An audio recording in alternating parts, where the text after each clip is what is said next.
अगर मैं कहूँ कि बिहार के इन झीलों के नीचे डायमंड छिपे हैं तो क्या आप मानेंगे? सॉरी, डायमंड नहीं, black diamond. Mr. Makhana, snack for the soul.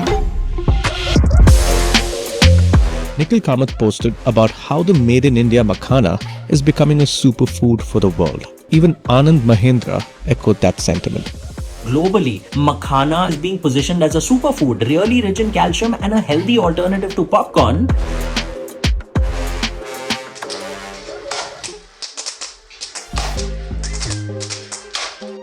Makhana super food क्यों है? Out of 20 non amino acids उसमें 18 पाया जाता है मखाने में, जो हाईएस्ट है किसी भी वेज और नॉन वेज। मछली में 17 पाया जाता है, इसमें 18 पाया जाता है। फरवरी मार्च में उसका पौधा आ जाता है मखाना का। पानी अगर हो तो पानी में लगाया जाता है खेतों साफ करके। अगर सूखा जमीन है तो गाड़ी ट्रैक से जोतवा के पानी छोड़ना पड़ता है। मखाने के लिए जो मेजर इंग्रेडिएंट्स है वो पानी है। 2 से 3 फीट का पानी कम से कम 4 महीना मेंटेन करना पड़ेगा। इस फसल का जो है हम लोगों को भी देहाड़ी अच्छा हो जाता है।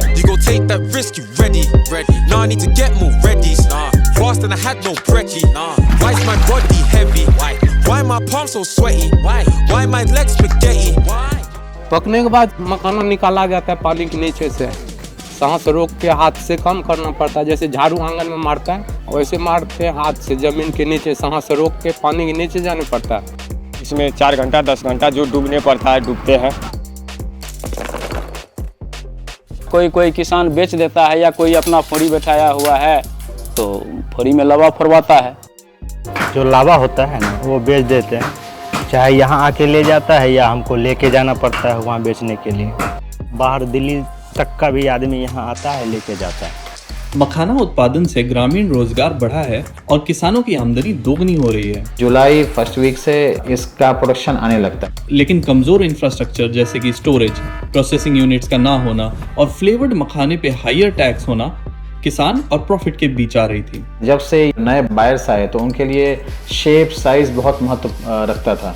तो कहा कि नहीं मुझे बड़ा दाना चाहिए, मुझे ये साइज चाहिए, मुझे वो साइज चाहिए, और उसकी वजह से प्राइस जो है वो अप एंड डाउन होता है।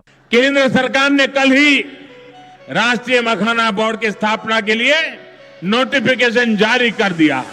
अब गवर्नमेंट भी इसमें आ रही है कि चलो इसको भी हमको प्रमोट करना है, जैसे भी मखाना बोर्ड बनने की बात हो रही है। और ये फ्यूचर प्रोडक्ट है, it is going to remain, ये रहेगा। ये जो नया जीएसटी रिजीम आया जीएसटी 2.0 उसमें मखाना, सारा मखाना जो है 5% पे आ गया है। ये कॉस्ट जो है वो सीधे 7% कम हो जाता है। डोमेस्टिक के लिए है जो ये डेफिनेटली एक अच्छा बूस्ट होगा। और उसका सीधा फायदा किसानों को हो रहा है और इस फायदे को दोगुनी तेजी देती है जीआई टैग। हर कोई इस जीआई का जो लोगो यूज नहीं कर सकता, तो इसका ये मतलब है कि ये इस क्षेत्र में बना हुआ है। गवर्नमेंट क्यों बोलती है कि जीआई? क्योंकि सपोज किसी बॉम्बे वाले को फैक्ट्री लगानी होगी तो वो इस क्षेत्र में लगाएगा तो वो ये यूज कर सकता है, फिर वो लाइसेंस अप्लाई करेगा। तो क्या होगा कि इस क्षेत्र में रोजगार बढ़ेगा। इससे रिलेटेड हम यहाँ बिछिया का काम करवाते हैं। हमारे अंदर में 100 महिलाएं हैं। कन्वेयर पर बिछिया होती है और मैनुअल भी होती है, ग्रीडिंग भी चलाती है, हॉलर भी करती है, पैकिंग भी करती है। इस फैक्ट्री में हम काम कर रहे हैं, हमारे परिवार को भी कुछ हेल्प मिल रहा है।